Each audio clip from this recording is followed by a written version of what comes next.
안녕하세요. 피부과학대 닥터 송입니다. 이번에는 여러분들이 또 너무 궁금해하시는 손등주름편이에요. 손등주름편. 그런데 손등주름을 누가 신경 쓸까라고 생각하시는 분들도 있지만 생각보다 손등주름 때문에 신경 쓰시는 분들이 많다는 거예요. 그래서 그분들의 특징을 보면 어딘가 대화를 서로 나눌 때나 이럴 때 손이 올라가서 자기 손등이 보여지는 것을 굉장히 조심해요. 그래서 가급적 손을 내리고 있고 손등주름이 비춰지는 것을 피하려고 노력해요. 그래서 이런 분들이 손등주름 때문에 너무 고민이 많으신데 여기에 대해서 궁금증을 한번 해결해 드리려고 이번 영상을 녹음합니다. 영상 넘기지 말고 꼭 끝까지 시청해 주세요. 우리가 얼굴이나 다른 부위를 보면 살찐 사람이 주름이 많아요? 마른 사람이 주름이 많아요? 누구나 쉽게 답을 할 거예요. 마른 사람이 주름이 훨씬 많아요. 이 말은 뭐예요? 손등에 살이 찌지 않은 사람이 주름이 생길 확률이 높아져요. 지방층이 적으면 적을수록 주름이 많이 생겨요. 그 다음에 피지, 유분 분비량이 적은 사람도 실제로 주름이 많이 생겨요. 그래서 손등은 살이 적은 사람이 주름이 실제 더 많이 생긴다라고 생각하시면 됩니다. 우리가 주름 치료에 특별한 치료법이 없으니까 초기에 가장 많이 시도됐던 방법 중에 하나가 뭐냐면 필러 삽입이에요. 우리가 주름을 치료할 때 치료가 어렵다라고 생각하는 부분이 어디가 있냐면 목주름과 손등주름인데 이 부분에 최초로 이제 시도됐던 방법 중에 하나가 필러인데 필러가 넣으면 순간적으로 그 주름이 펴져서 시각적인 변화가 큰 것처럼 보이지만 이 필러가 퍼지게 돼요. 그래서 뭐 모노페이직이나 바이페이직이나 뭐 이런 입자의 크기에 따라서 뭐 퍼지는 정도가 다른 걸 쓰면 덜 퍼진다라고 하지만 실제로 많이 퍼져요. 그러면 생각보다 효과가 떨어지게 되고 손등의 범위가 넓잖아요. 그래서 이 부분에 필러를 넣으려고 하면 굉장히 많이 넣어야 돼요. 그리고 많이 넣게 되면 의외로 또 텐션도 잡히고 이런 것들이 불편감을 주고 생각보다 효과가 떨어지게 돼요.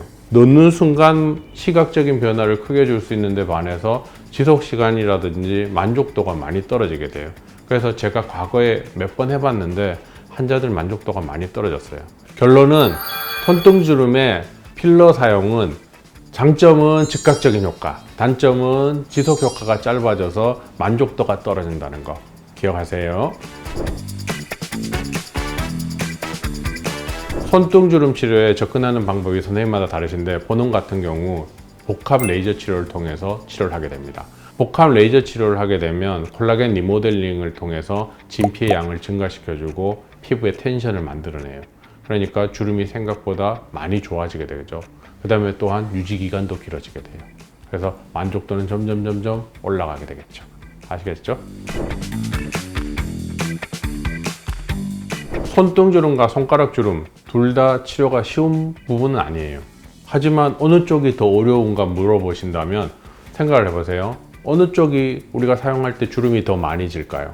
당연히 손가락이 많이 져요. 왜? 많이 구부리니까. 손등보다는 손등 이렇게 구부려서 주름을 생각보다 만들기는 힘들걸랑요. 근데 손가락은 자주 구부리니까 주름이 더 많이 지겠죠. 그러면 레이저 같은 치료를 해서 콜라겐 리모델링이 점점 돼서 좋아져야 하는데 그 와중에도 계속 손가락을 움직이게 되니까 주름이 펴지는 게 손등보다 쉽지가 않아요.